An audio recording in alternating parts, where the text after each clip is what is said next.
बंधन मोह का है, और मोह है तो दुख है। अब आप समझ लो, अर्थ ही निकल गई, कोई दुख नहीं हुआ, कोई खास बात नहीं हुई।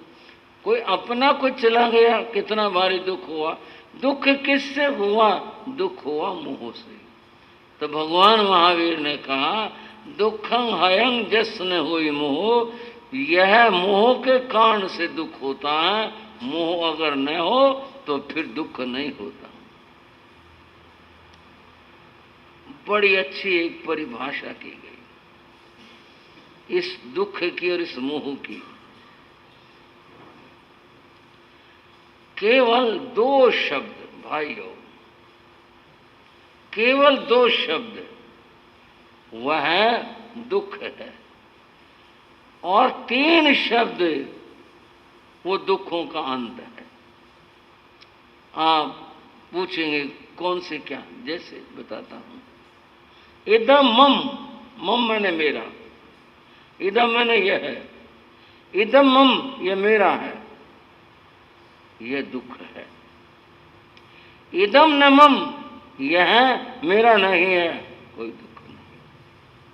फिर कोई दुख नहीं है। इदम न मम, ये तीन अक्षर न और मम, ये तीन अक्षर हैं, इनका प्रयोग ये मेरा नहीं है तो दुख का अंत है। और इदम मम ये मेरा है, यह दुखों का कारण है।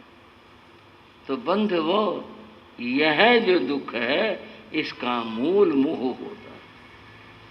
यहां मैं आपके सामने एक प्रश्न रखना चाहूंगा, और प्रश्न यह है, साधु लोगों का क्या? इधर से सुनाते रहते हैं, ये तो कहना कबीर का, हम घर जा रहा अपना, हमने तो अपना जो छोड़ छाड़ दिया, तुम भी चलो हमारे साथ में। ऐसे दुनिया में चलेगा कैसे? व्यवहार कैसे निभेगा? मैं इसके साथ में एक दूसरे शब्द को रखता हूं। एक मोह है और एक प्रेम है। दूसरा शब्द क्या कहा? बोलो। प्रेम कहा। एक मोह है और एक प्रेम है।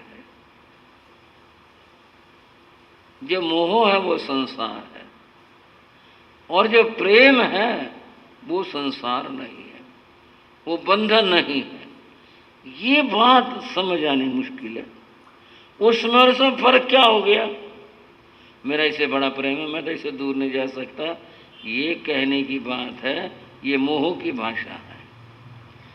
जहाँ प्रेम होता है वो बात अलग है, मोह की बात अलग है। तो फर्क क्या होगा इस मोह में और प्रेम में? मोह व्यक्ति से होता है और प्रेम सकल से होता है। मोह हमेशा व्यक्ति से होता है, और प्रेम जो है वो सकल सबके साथ होता है। ये विशेषता है इस बात की। प्रेम जो भाव है वह संसार को भी चलाता है, व्यवहार भी चलाता है, संबंध भी रखता है, परंतु बंधन नहीं हुआ करता। बंधन मोह का होता है, और ये जो मोह का बंधन है ये खुले तो मुक्ति मिले। और प्रेम की बात तो यह है, प्रेम तो तीर्थंकरों का उपदेश है। कोई मेरे कहने की या किसी किताब के कहने की बात नहीं। प्रेम तो तीर्थंकरों का उपदेश है, आया शास्त्र में। ऐसे नहीं कह रहा, भगवान ने फरमाया प्रीति सुनो पि सुनो, प्रेम से जो शून्य है उसका जीवन शून्य है। प्रीति और प्रेम एक ही शब्द के दो, एक ही भाव के दो नाम हैं। प्रीति प्रेम से शून्य व्यक्ति का जीवन शून्य है, यानी प्रेम जीवन की चीज है, इसको स्वीकार किया। और मोह के लिए कहा ये दुख का कारण है, अतएव ये ठीक नहीं है। इस प्रेम की बात को मैंने बात तो स्वयं प्रभा और देव की बात कहनी है, पर थोड़ी सी चर्चा है, समझ ली जाए। प्रेम और मोह की बात। एक बार मेरे पूज्य बाबा गुरुदेव योगी राज श्री राम जी लाल जी महाराज, उनका पदार्पण आगरा में हुआ था। आगरा में चतुर्मास किया था।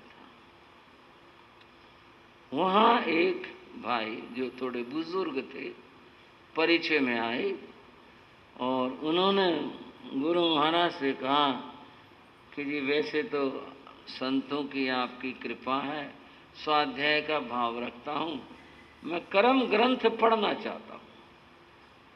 बड़ी अच्छी बात है। कर्म ग्रंथ थोड़ा कठिन विषय है और हर कोई से परिचित नहीं होता। गुरु महाराज इसके बहुत ही विशेषज्ञ थे। गुरु महाराज बोले कोई बात नहीं, आ जा करो, मैं तुम्हें कर्म ग्रंथ बता दूंगा, पढ़ा दूंगा। वहाँ आने लगा और पढ़ने लगा, बहुत कुशल श्रावक था। एक बार चर्चा में कुछ ऐसा प्रसंग बना, गुरु महाराज बोले तुम्हारा जीवन बड़ा आध्यात्मिक है, ये लगन शुरू से लगी, कैसे लगी, क्यों कर लगी? बोले ये संस्कार तो थे पर कुछ बात हो जाती है। उस व्यक्ति ने अपने जीवन की बात बताई और ये बात बताई उसने कि जी मैं युवा हुआ, मेरा विवाह हो गया। विवाह होने के बाद ठीक है, गृहस्थ शुरू हो गया। कुछ ही दिनों के बाद में मेरी धर्मपत्नी बीमार हो गई और उसको तपेदिक की बीमारी हो गई, टीबी की। डॉक्टरों को दिखाया। अब आज के उपचार और पहले के उपचार बड़े स्थूल से होते थे, बड़े। डॉक्टर ने कहा भी इससे दूर रहना, नहीं तो दूसरे को भी हो जाएगी, ऐसे करना, फिर जो भी दवाइयाँ तो दे दी सब। उस भाई ने कहा मैंने ये सोचा अगर मैं इसके जगह मैं बीमार हो जाता, टीबी मुझे हो जाती, तो फिर ये मेरी धर्मपत्नी मेरे से दूर रहती, ये मेरी सेवा करती। प्रश्न तो है ना।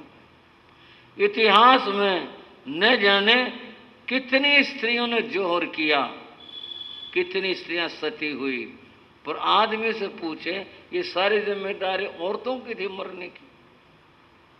आदमी कोई सता नहीं बना, भाई हम भी मरे चलो। उसने कहा जी मैंने अपने मन में कहा अगर मैं बीमार होता और ये भी मेरे से वो दूर से खाना रखती और मेरे से दूर रहती, बचा के रहती, ऐसे कहती, तो मेरे ऊपर क्या प्रतिक्रिया होती?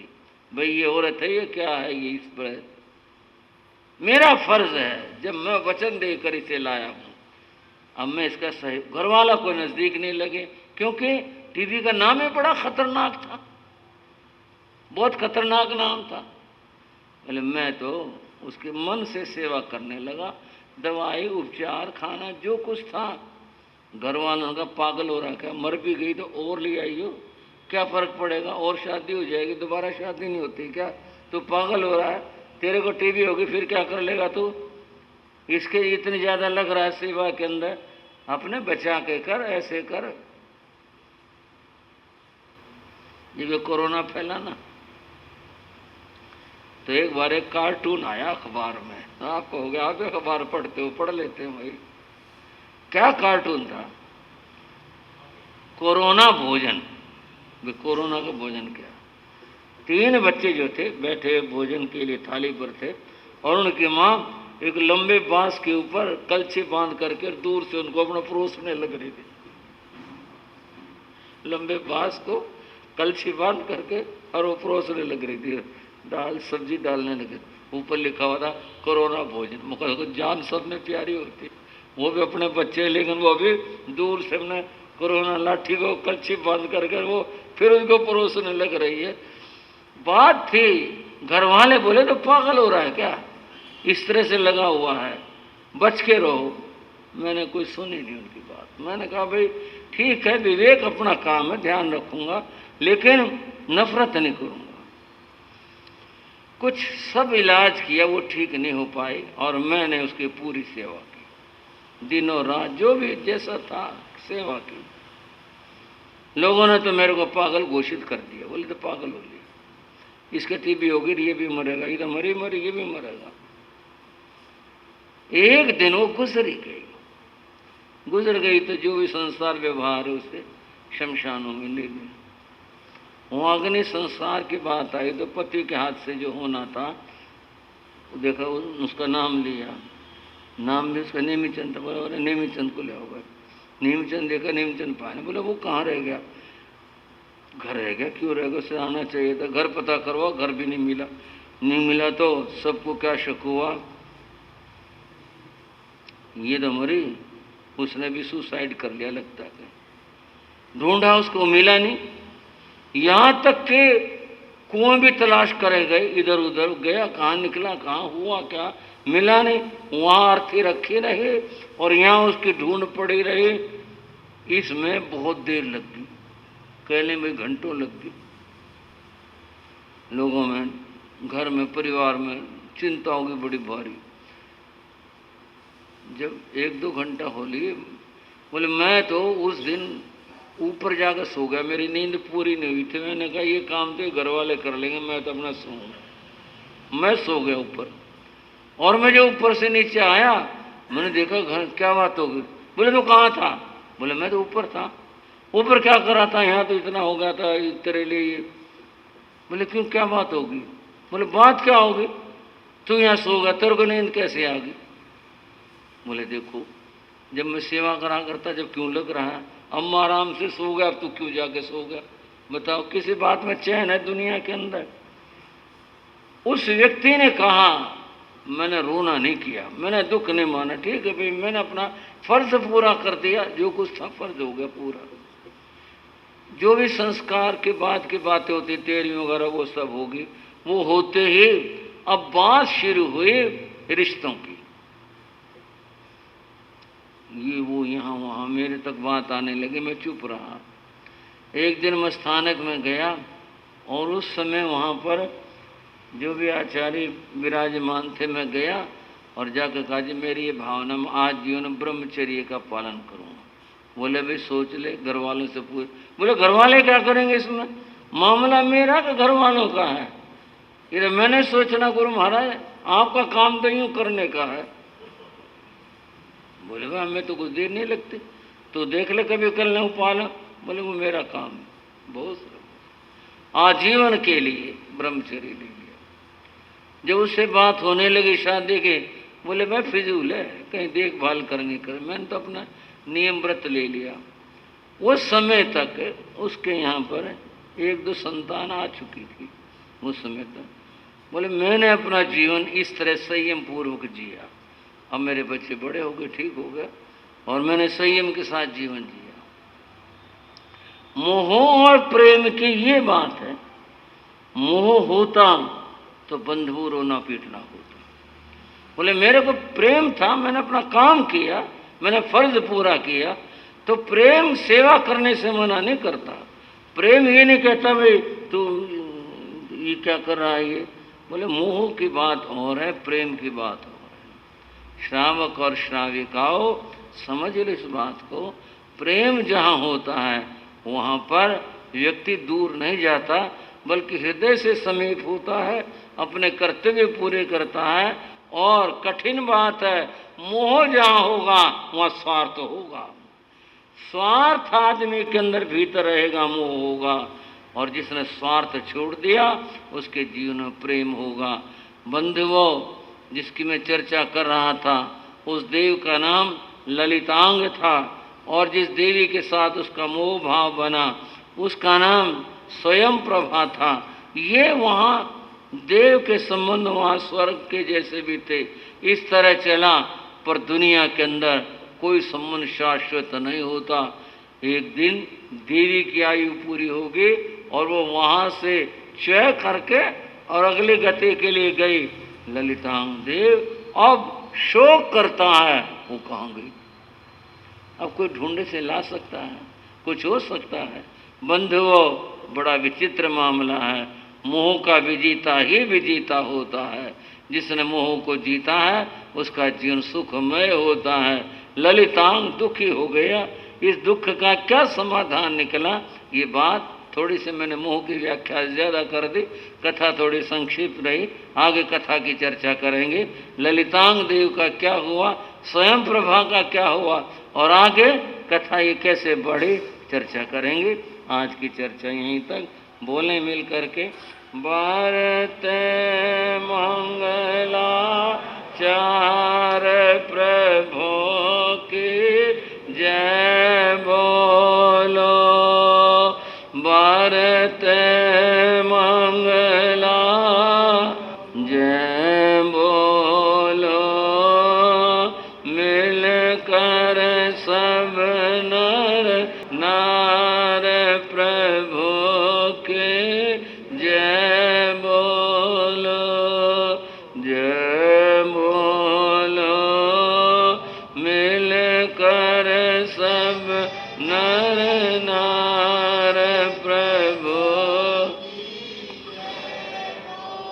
पौषध की 28। वैसे तो कोई भी तप हो, बड़ा तप होता है, लेकिन व्रत से बड़ा पौषध की बात होती है। व्रत में तो आदमी घूम ले फिर ले, वहाँ चला गया, वहाँ मिल गया, उधर हो गया, कुछ भी किस तरह कर ले। व्रत में तो सारे दिन धर्म स्थान में गुरुओं के पास रहना होता है। इस तरह रहते हुए इनका आज 8वां पौषध 28 तप है। मैं आपको बहुत बहुत इस बात के लिए साधुवाद देता हूँ, आशीर्वाद देता हूँ।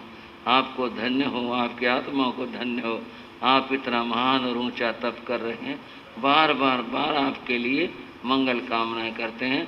और आज 28 तप का पचकान पौषध वाली पौषध उपासन पचखाई 28 तपम तस मंदिर पड़का निंदा में गृह में त्याग वो सरे बहुत ऊंची बात है। और थोड़ी जानकारी स्वरूप में भी हमारे ऋषभ विहार चातुर्मास में हमारे इन सुश्रावक भाई नरेश जी ने 31 दिन पौषध में रहते हुए पौषध का मास खमन किया। हमारे देखने में पहला मास खमन था। वैसे तो मास खमन बहुत भाई बहनें करते हैं, पौषध में रह करके मास खमन करना एक मुश्किल बात है।